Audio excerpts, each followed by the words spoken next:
Hello friends, AP EAMCET counselling యొక్క important dates అయితే మనకి ఏపీ ఎంసెట్ వాళ్ళు అయితే రిలీజ్ చేశారు. అవేంటియో ఈ వీడియోలో మనం ఇప్పుడు తెలుసుకుందాం. ఫస్ట్ వచ్చేసి ఆన్లైన్ ప్రాసెసింగ్ ఫీజు వచ్చేసి జూలై 1 నుంచి జూలై 7 వరకు ఉంటుంది. ఒక్కొక్క కేటగిరీకి వాళ్ళకి ఒక్కొక్క ఫీజు అయితే ఉంటుంది.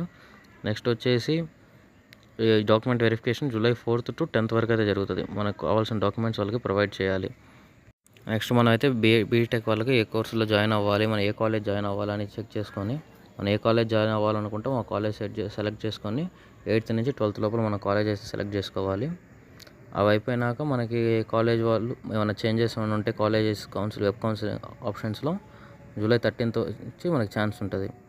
మనకి సీట్స్ అలాట్ అయ్యేది జూలై 16th మనకి సీట్స్ అనేవి అలాట్ అవుతాయి. మనం ఏ కాలేజ్ జాయిన్ అవుతామో వాళ్ళు గవర్నమెంట్ వాళ్ళు ఒక సీట్స్ అనేవి అలాట్ చేస్తారు మనకి. నెక్స్ట్ వచ్చేసి కాలేజెస్లో మనం జూలై 17 నుంచి 22 వరకు రిపోర్టింగ్ టైం అయితే ఉంది మనకి. క్లాసెస్ జూలై 19th నుంచి స్టార్ట్ అయిపోతాయి.